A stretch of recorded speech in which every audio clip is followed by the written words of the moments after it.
আল্লাহকে ছেড়ে দিলেন কেন? আল্লাহর সাথে দুশ্মনী কেন?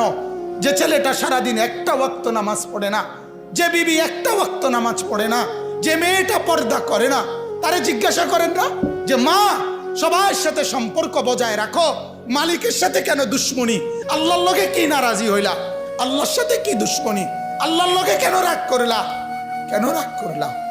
এই বাপ, তোমরা যারা সেজদা করো না, তোমরা বলো না বাজান, বলো না, এই দরদি ভাই চিৎকার করে বললাম, তুমি যদি বলো তোমার পায়ে ধরতে, আমি পায়ে ধরতে রাজি।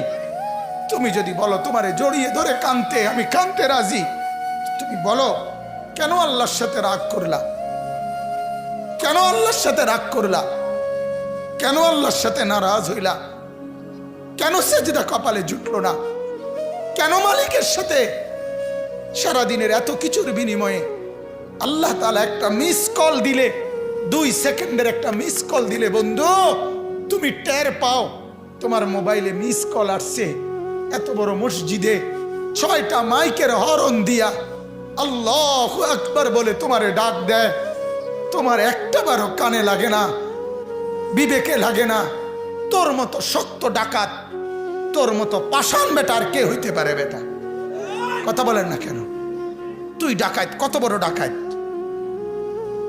হ্যাঁ, এজন্য ইনশাআল্লাহ আল্লাহকে রাজি করব। বলেন ইনশাআল্লাহ।